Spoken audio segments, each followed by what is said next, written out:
অন্তর্বর্তী সরকারের প্রধান উপদেষ্টা অধ্যাপক ডক্টর মোহাম্মদ ইউনূস বাংলাদেশ থেকে যুক্তরাজ্যে পাচারকৃত অর্থ ফিরিয়ে আনতে ব্রিটিশ সরকারের সহযোগিতা চেয়েছেন।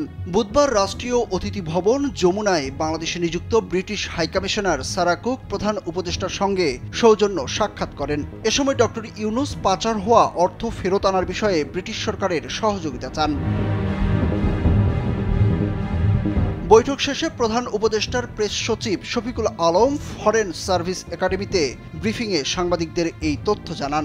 শফিকুল আলম বলেন, আমরা বৈশ্বিক বিভিন্ন প্রতিষ্ঠানের মাধ্যমে জানি যে শেখ হাসিনা সরকারের সময় বাংলাদেশ থেকে প্রচুর টাকা পাচার হয়ে গেছে।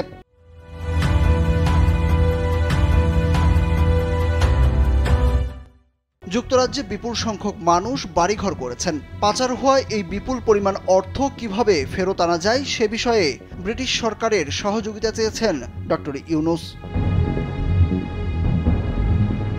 সরকার পাচার হওয়া অর্থ ফেরত এনে দেশ পুনর্গঠনের কাজে লাগাতে চান বলে উল্লেখ করেন শফিকুল আলম। বুধবার ব্রিটিশ হাইকমিশনার সারা কুক ছাড়াও জাপানের রাষ্ট্রদূত ইওয়ামা কিমিনোরি প্রধান উপদেষ্টার সঙ্গে সৌজন্য সাক্ষাৎ করেন।